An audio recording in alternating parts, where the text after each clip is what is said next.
बिस्मिल्लाहिर्रहमानिर्रहीम। लाखों करोड़ों दुरूदो सलाम मोहम्मद मुस्तफ़ा सल्लल्लाहु अलैहि वसल्लम और आले मोहम्मद पर। मैं हूं उमर दराज गोंदल।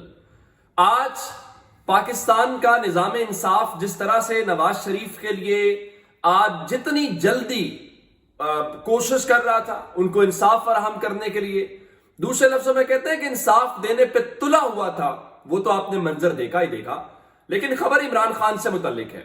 मैंने आपको पहली खबर आज ये दे दी थी कि कल इमरान खान की भी 2 केसेस के अंदर जमानत की दरखास्तें हैं और नवाज शरीफ की भी हैं।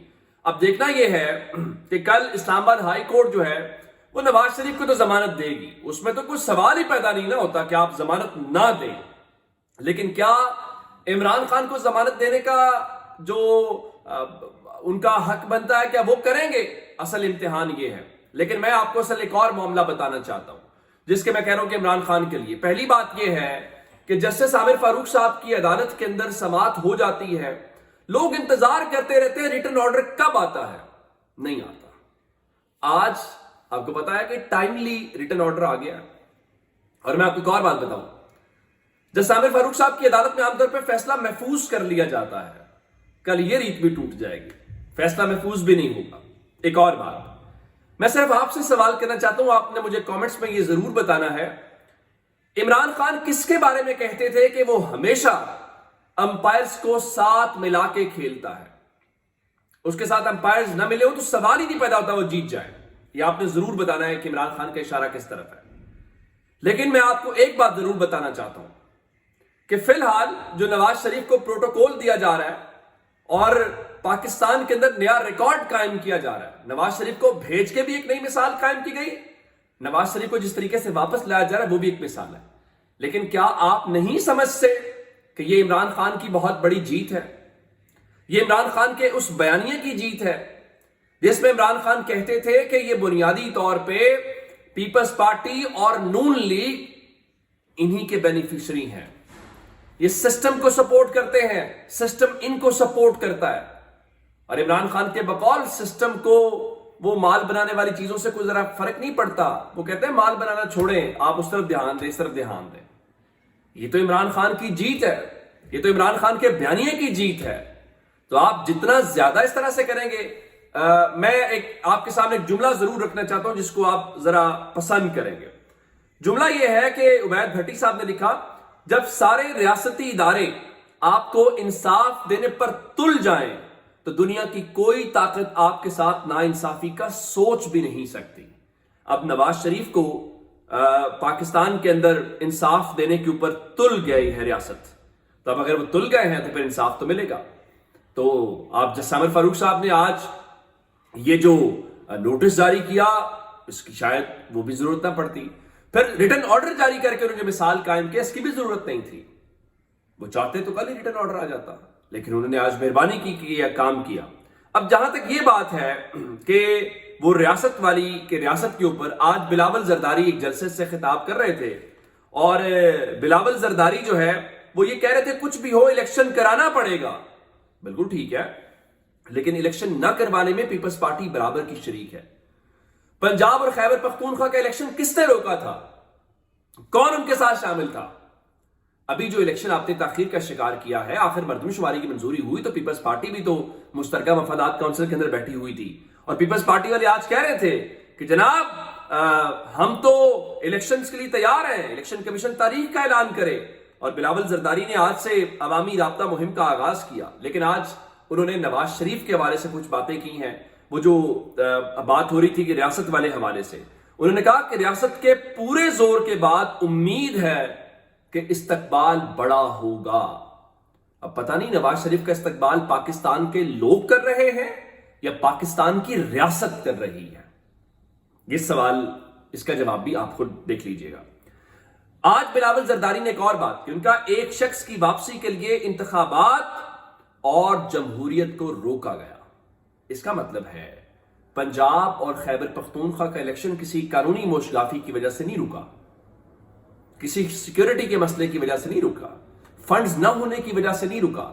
और अभी जो इलेक्शन ताखीर का शिकार हुए हैं वो किसी कानूनी नुक्ते की बुनियाद के ऊपर नहीं है, बकौल बिलावल जरदारी वो नवाज शरीफ की वापसी के लिए रोका गया है। चले نواز شریف کو آپ کندھوں پہ بٹھا کے لانا چاہتے ہیں اور لوگوں پہ بٹھانا چاہتے ہیں، یہ شوق بھی پورا کر لیجئے۔ نواز شریف کو انٹروڈیوس بھی تو آپ نے ہی کروایا تھا نا جناب، پھر نواز شریف کو نکالنے میں بھی تو آپ نے اسٹیج سجایا، تو یہ آپ کے ہی فیصلے ہیں۔ اب ایک بار پھر آپ کا فیصلہ ہے، لیکن یہ 2 سے 3 سال لگنے ہیں جناب، یہ پھر فیصلہ بدل جائے گا۔ اب انہوں نے ایک اور بات کی، ان کا سلیکشن کی سیاست ہے، جمہوریت کے جنازہ نکال دیا۔ الیکشن میں تاخیر ووٹ کی عزت نہیں، ووٹ کی بے عزتی ہے۔ وہ اشارے تو مسلم لیگ نون کی جانب کر رہے تھے، لیکن اصل معاملہ یہ ہے کہ پاکستان پیپلز پارٹی اس پورے عمل میں شریک تھی۔ پیپلز پارٹی نے حکومت انجوائے کی، یہ صرف اور صرف یہ باتیں کر کے تحریک انصاف کے ووٹر کو یا نواز شریف کا جو مخالف ووٹر ہے اس کو اپنی طرف لے کے آنا چاہتے ہیں۔ آج تو بلاول زرداری یہ کہہ رہے تھے 16 ماہ کی حکومت میں ایک چیز سامنے آئی ہے کہ ملک کو لندن سے نہیں چلایا جا سکتا۔ نہیں، جب لندن سے چلانے کی کوشش کی جا رہی تھی تو آپ بھی وزیر خارجہ تھے، آپ کا خاندان بھی تو مل رہا تھا، آپ بھی تو سب شریف خاندان سے دبئی میں اور وہاں پہ ملاقاتیں کر رہے تھے، تو اس میں کیا قباحت والی بات ہے؟ ایک خبر آپ کو اور دینا چاہتا ہوں، العزیزیہ اور ایون فیلڈ کے اندر آج اسلام آباد ہائی کورٹ نے نیب کو حجت تمام کرنے کے لیے نوٹس جاری کر دیا، ورنہ وہ قریشی صاحب جو پروسیکیوٹر ہیں وہ آلریڈی موجود تھے، ان کا میں کسی اور کیس میں آیا ہوا، ہمیں کوئی مسئلہ نہیں ہے نواز شریف کو واپس آنے دیں۔ تو ایک اور خبر سن لیجیے، میں نے آپ کو بتایا تھا کہ توشہ خانہ والا کیس بھی ہے نواز شریف کا، چونکہ توشہ خانہ کا ذرا وہ باتیں عمران خان کے بارے میں کی جاتی ہیں، تو نواز شریف اس میں اشتہاری ہے باقاعدہ، آپ کو یہ بھی علم ہونا چاہیے۔ تو جناب اگر اسلام آباد ہائی کورٹ انصاف دینے پہ تلی ہوئی ہے تو آپ کو کیا لگتا ہے کہ اسلام آباد کی مقامی احتساب کی عدالت انصاف نہیں دینا چاہے گی نواز شریف کو؟ وہی بات، جب ریاستی ادارے آپ کو انصاف دینے پہ تل جائیں تو دنیا کی کوئی طاقت نہیں ہے جو آپ کے ساتھ ناانصافی کا سوچ بھی سکے۔ تو جناب اسلام آباد کی احتساب عدالت نے نواز شریف کی درخواست ضمانت پر نیب حکام کو کل طلب کر لیا ہے، اور توشہ خانہ ریفرنس والے معاملے کے اوپر بھی نواز شریف کی ضمانت کا جو فیصلہ ہے وہ کل جاری ہوگا۔ تو جس طرح جج عامر فاروق صاحب کی عدالت نے بروقت تحریری آرڈر جاری کیا ہے، اسی طرح سے آپ کو وہاں پہ بھی یہ صورتحال نظر آئے گی اور انصاف ہوتا ہوا نظر آئے گا۔ اب آتے ہیں لاہور ہائی کورٹ کی انٹری کے اوپر۔ آج لاہور ہائی کورٹ نے ایک تو حنیف عباسی کو کلین چٹ دے دی ہے، بالکل ٹھیک ہے جناب، اگر ان کا قصور نہیں ہے تو آپ نے عدالت میں کیا۔ دوسرا خدیجہ شاہ کا معاملہ ہے، خدیجہ شاہ کا چونکہ 9 مئی کے واقعات کے اندر جو معاملات ہیں اس میں 2 جو مقدمات ہیں اس کے اندر خدیجہ شاہ کی آج ضمانت منظور ہوئی ہے۔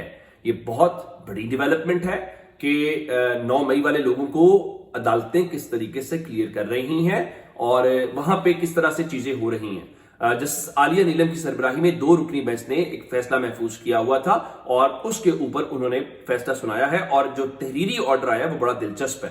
انہوں نے کہا کہ خدیجہ شاہ نے متنازع ٹویٹ پر معافی مانگی اور یہ مانا کہ وہ متنازع ٹویٹس تھی وہ ڈیلیٹ انہوں نے کر دی ہے۔ انہوں نے کہا کہ ریاست ماں جیسی ہوتی ہے جو معافی مانگنے پر شہری کو چانس دیتی ہے، اور اس حوالے سے انہوں نے کہا کہ جو خدیجہ شاہ ہیں ان کے جناح ہاؤس کے اندر آگ لگانے کا پروسیکیوشن کے پاس کوئی ثبوت موجود نہیں ہے اور وہ 25 مئی سے گرفتار ہیں اور تاحال ان کا ٹرائل شروع نہیں ہوا، اس وجہ سے ان کو ان کے اندر ضمانت منظور کی جاتی ہے۔ اس میں جناح ہاؤس والا معاملہ ہے، عسکری ٹاور والا معاملہ ہے، لیکن معاملہ صرف اتنا سا ہے کہ کیا ان کی ضمانت تو ہو گئی ہے، ان کو رہائی ہو پائے گی کہ نہیں ہو پائے گی۔ ایک جانب وہ لوگ ہیں جن کو عدالتیں ضمانت دیتی ہیں، ان کی رہائی نہیں ہو پاتی، دوسری طرف وہ لوگ ہیں جو تاریخ میں مطلوب ہیں، اشتہاری ہیں، مفرور ہیں، سزا یافتہ ہیں، وہ جاتے بھی عدالت کی مرضی کے ساتھ ہیں، وہ واپس بھی عدالت کی مرضی کے ساتھ اور ریاست کے پروٹوکول کے ساتھ آتے ہیں۔ تو پاکستان کے اندر صرف ایک ہی ضابطہ اور قانون ہے، اور وہ یہ ہے کہ اگر آپ یس مین ہیں، آپ ماتھا ٹیکتے ہیں تو ہر چیز آپ کے حق میں ہے۔ اگر دوسری صورت ہے تو پھر عمران خان جیسے معاملات ہوں گے، ایک مقدمہ دوسرا مقدمہ اور مقدمات کی سینچریاں ہو جائیں گی۔ لیکن چلیے دیکھتے ہیں اس کا کیا نتیجہ نکلتا ہے۔ اپنا بہت سا خیال رکھیے گا، خدا حافظ۔